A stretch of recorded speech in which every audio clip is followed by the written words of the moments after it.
যেতে যাচ্ছে কেমন ভাবে আজি রাই প্রবধিয়া চলিল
গোপাল বলছি মাগো জানো মা আমার খুব ক্ষুধা পেয়েছে।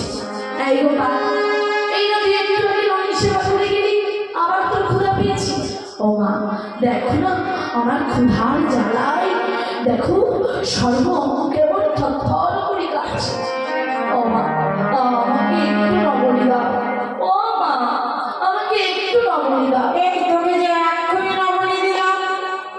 আচ্ছা এই গোপাল তোকে আমি দিতে পারি না, তবে একটা শর্ত আছে। শুনেছি তুই বৃন্দাবনে তোর সখাদের সঙ্গে খুব সুন্দর নৃত্য করিস। আর যদি তুই আমাকে ঠিক তেমনিভাবে নৃত্য দর্শন করতে পারিস আমি তোকে কথা দিলাম তোকে কর করে নবনী দেব। গোপাল মনে মনে ভাবছে চতুরের শিরোমণি শ্রী গোবিন্দ আমার মনে মনে ভাবছে এই যে মা আমার যখন বলেছি নৃত্য করতে মা তো নারী যেতে বা গাইতে পারলে বাজাতে তো পারবে না, আর বাজাতে যদি না পারি তাহলে গাইতেও পারবে না, তাহলে নৃত্যও হবে না। তাই গোপাল যতই চতুরের শিরোমণি প্রাণ গোবিন্দ হোক না কেন ভক্ত তার থেকে আরো বড় চতুর। তাই মাকে যখন গোবিন্দ বললেন মা তুমি যে বলছো আমায় নৃত্য করতে বলো না কে বাজাবি আর কে গাইবি? আমি বাজাবো আমি গাইবো তুই নৃত্য কর। ও তাই বেশ বেশ বেশ তবে তুমি গাও আমি নৃত্য করি। আজ মা কি করলেন দেখো নাচে রাত হয় নাচে রাত হয় নাচি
গোপাল আমার নৃত্য করতে করতে আজ ছলনা করে মায়ের কোলে মূর্ছা গেল।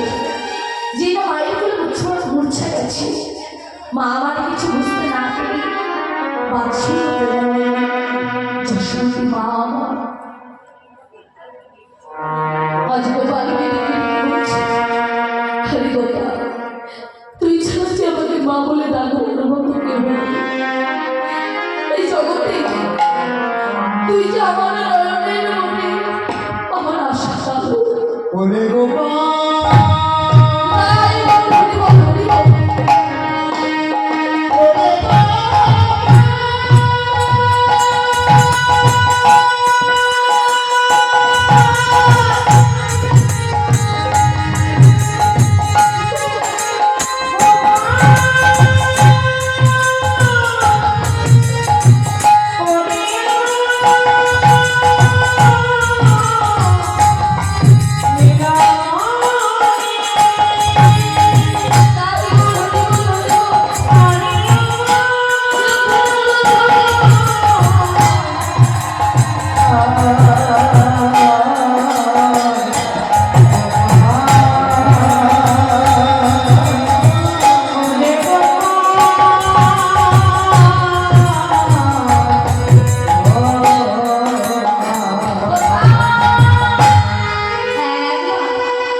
মা যখন কাঁদছে, অপরদিকে দাদা বলরাম আমার ছুটতে ছুটতে গিয়ে পিতানন্দ মহারাজকে ডেকে নিয়ে এসে দেখলেন তারা নন্দ